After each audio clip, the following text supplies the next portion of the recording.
Alright,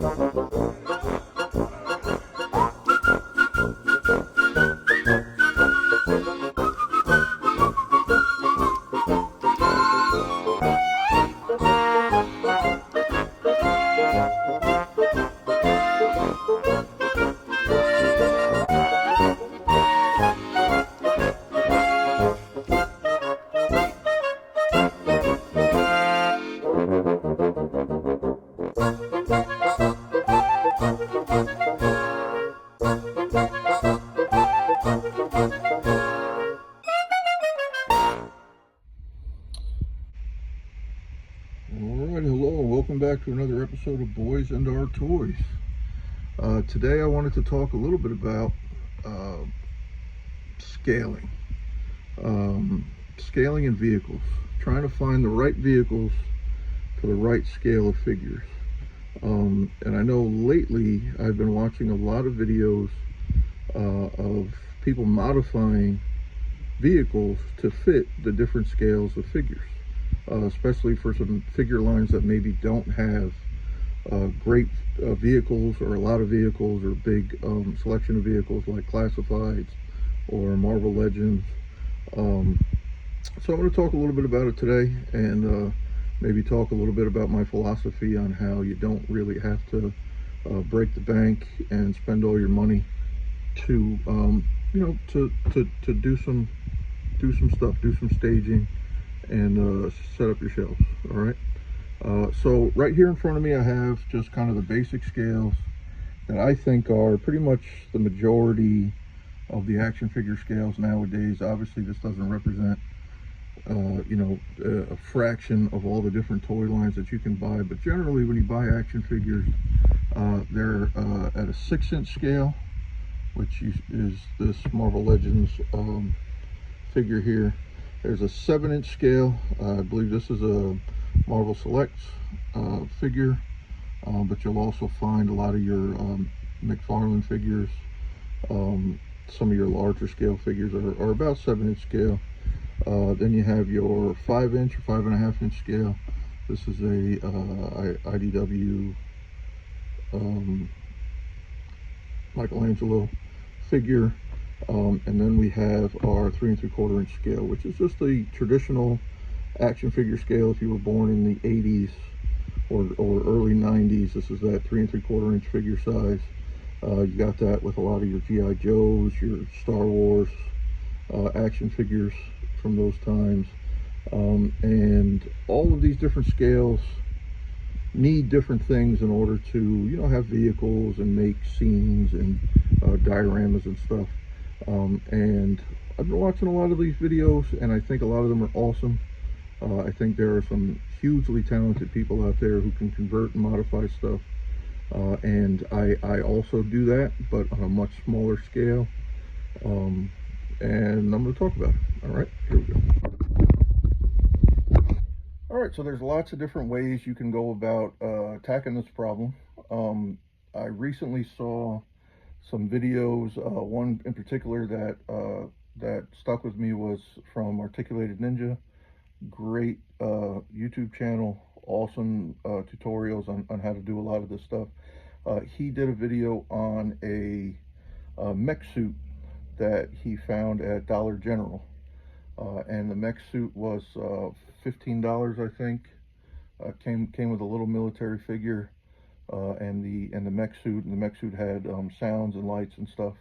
Really cheap, but looked really nice. And he did a tutorial on how to convert it to fit a classified G.I. Joe. So I went to my Dollar General. I don't know about you, but we have about 15 Dollar Generals within a 10-minute drive of my home. And I was able to pick it up. And it was there, $15. I bought this mech suit, took it out of the box, and really all that you have to do to convert this to fit a classified figure, and you see he's in there, he fits pretty well, is remove the floor that's at the bottom of the cockpit. If you remove that floor, and position him kind of Indian style, fold his legs up, he fits in there great. I did pull out the electronics because the electronics sit right below that floor. And they weren't great. It was just a little orange light that lit up here, and I think maybe in the grill, and it made like a shooting noise. I'm certainly not done with this by any means, but that was $15 and 10 minutes of time watching that video and pulling out the right part. And I have a mech suit. I have two of them now, actually, um, that my classified figures can fit in. And if you look at it, I've got some articulated kind of like buzz saws and some grabbing hands. It's got a pretty good gun on it, and it looks good. You know, it's big, it's bulky, it's chunky. With the right paint job, this could be good for your good guys, for your bad guys, for your if you want to do, you know, some kind of an alien themed diorama or something like this would be perfect, and it's affordable, right? There's lots of other kind of options out there that are super beautifully made, very articulated, have lots of parts and missiles and everything, and they cost an arm and a leg, right? We're talking $500, $600. I'm just not that guy at that price point. I would love to have those things. I would love to have everything that I see. But, you know, like I've said in previous videos, I have a big family. I have lots of responsibilities, and I can't afford to spend all of my money on my toys, even though I'd love to. They're my hobby, they're my passion, they're kind of like what I end up doing at the end of every day. But even still, you know, there's other priorities that are more important than your toy collection. So this is one option. Again, Dollar General, $15. Pull out one part. I've seen people remove these screens and make new ones. I've seen people load LED lights into these things. I saw one gentleman, I don't know if it was that same video with Articulated Ninja, but put LED lights in this missile box. Lots of different things. I saw one guy paint it red for his Crimson Guard soldiers for G.I. Joe. They can be, you know, sky's the limit, and they're cheap enough that if you mess it up and you have to repaint it, or you mess it up and you have to strip it down, or if you really mess it up and have to go buy another one, it's only 15 bucks. It's not bad, right? All right, so that's that. I'm gonna move on to two pieces that I found at a yard sale, or no, marketplace ad, local marketplace ad for these mech wreckers, or Ninja Turtle mech suits. And here I have two of them. I have the one that was made for Michelangelo, and I have the one that was made for Leonardo, I think. And I have some of the attachments that came with it. You'll see. So you can see in this Michelangelo mech, it's got these nunchucks. I have some of the other attachments, like I said. They're not really important for this video, but I got these in a marketplace ad. I think I paid 50 bucks for the whole lot, and the whole lot also included like a sewer layer playset from the original Turtle line, a bunch of figures, and a bunch of stuff from this line. This is the early 2000s line for Ninja Turtles, and you'll see I have one of these modern figures in here now, just like this Michelangelo modern figure. That's the Donatello version, and they're about 5 inches, 5.5 inches, and that's like your scale for Ninja Turtles generally, for Masters of the Universe figures, stuff like that. And it's kind of made for that scale of figure, but I was able to kind of jostle in this Star Wars Black Series figure. This is Jango Fett from the Clone Wars. If you know this figure, you know he's a larger figure. He stands a little taller, he's a little stockier, and aside from his feet being his legs being a little bit long, I have him in a seated position in here. His hands can hold the controls. If I could locate the other leg cover here like this for the other side, the only thing you would really see is kind of his feet. And that was really in 2 minutes before I started making this video. I'm sure creative people could come up with lots of different options on how to modify these. And you know, I've seen them on videos for, or on posts for a little bit more than I paid for them. But you know, if you keep your eyes open, like I'm always saying, I only buy things for cash from local sellers on marketplace, in yard sales, things like that. Folks a lot of times just want to clear out their attics. You know, they want to get rid of clutter, and you can find these things at a good price. So I got these two. Again, I paid probably, you know, $10 each, $5 each, when I take into consideration the entire lot of toys and figures that I got. I also got a really large kind of spaceship for them, for the Ninja Turtles, the whole sewer play set, bunch of figures. So I really got a good deal on them, and these Mech suits are big enough that, you know, they can accommodate lots of different figures, lots of different stuff. I'm sure a classified figure positioned just right in this would look just as fine as this. All right. Now that's just Mech suits. Mech suits were some videos that I was watching, so that's what was on my mind when I was thinking about making this video. But you know, there's lots of different vehicles that can accommodate different figures, so long as you have an open mind. I think a lot of times creative people get in their own way.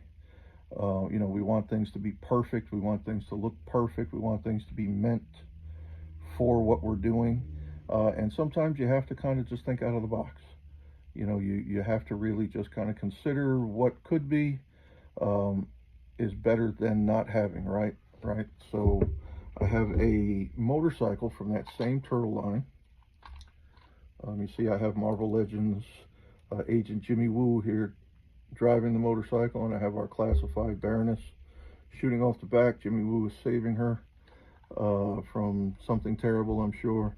But this is just a Ninja Turtle motorcycle from that same early 2000s line. The scale is even actually where those Mech suits might have been slightly small. This might be slightly too big, but they fit on it well enough that they look like it's reasonable that they might be on it. Of course, you know, if you're serious about your dioramas and your setups and you want to repaint something like this, I think this could repaint extremely well. You know, I think the green on the gas thing kind of accentuates that turtle shell look, but you could paint this lots of different ways to make it look more cohesive with whatever figure line that you're going to be posing it with. I have here also an old Toy Biz Ghost Rider motorcycle. I think I got this also in a marketplace sale for a few dollars. And you see I have Leonardo on it, driving so fast that his tires are on fire. Again, this is for a 6-inch figure line. The motorcycle is for the old Toy Biz Marvel Legends from the early 2000s, so that's a 6-inch figure line. And this is a 5-inch figure. You know, and with some positioning, I could probably make it look like it was meant for him. You know, get his feet on these pegs and get his hands on these handlebars, and it wouldn't be that outlandish. I mean, it's on fire, so yeah, that's outlandish. But I mean, if you got the right figure on here, that would be pretty cool for something, right? And the point that I'm trying to make is that you don't have to go crazy. You don't have to kill yourself to find vehicles for your figures. You don't have to spend all of your money all at once. At least, you know, you can save up for that big thing that you want and put things like this together for yourself, for your shelves or for your displays. You don't have to go crazy.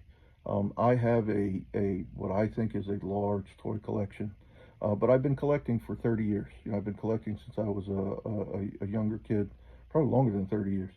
And I've accumulated things over time. I've accumulated lots of parts and pieces, lots of different things that I can add or take away. But if you're in a position where this is something that you're doing or something that you're a fan of, something that you want to do, it can get overwhelming, and it can get overwhelming for the other people in your house if you're spending all your money on it, right? So always look for that deal. Look for that marketplace deal, that yard sale deal, that flea market deal. Somebody just looking to declutter their house and sell their stuff. I try to do my best to be honest with people, and let them know if they're just giving something away. You know, I don't ever want to take advantage of anyone. But if they want to get rid of it and I have a place for it, we have something in common, right? I have another piece here I want to show you. Here we have a Star Wars speeder. This was Luke Skywalker's little vehicle in A New Hope, right? And you can see I have some Marvel Universe figures in it. That's a Cyclops and a Spider-Man. They're that 3 3/4 inch scale of figure. Were they meant for this? Does this make sense? Maybe in some display that I can set up, it makes sense that they have a hover car, right? My Star Wars figures would look great in it, sure. But I could also put G.I. Joes in it. I could put these figures in it. I could put any really 3 3/4 inch toy line in it. You know, I have one of these little people space rover things, Fisher Price from back in the early 80s, I think. And it's, you know, a simple space rover, moon car or something, and the figures are super simple, but they're also that scale. They're that 3/4 inch scale. So I could put a Star Wars figure, a G.I. Joe on here. As a matter of fact, let's take this old figure here. Let's put him on here and see how it looks. Get his feet up on the footrest. Yeah, there he is. And I got this out of a yard sale box of parts. It just so happened that all the parts were in the box, so I was able to put it back together and restore it to how it came from the store. So I got this essentially for free. So, you know, take a look. Look around your house, look around your old boxes of toys and bits and stuff. I'm sure you have something that can help you put together a display or something that you're working on, and will save the other people in your house some grief, so you're not spending all of your money. All right, just something I wanted to make a video about. Hope you enjoyed it. If you enjoyed it, hit like and subscribe. Like some of the other videos so that we can keep making them. I would appreciate it. Thank you.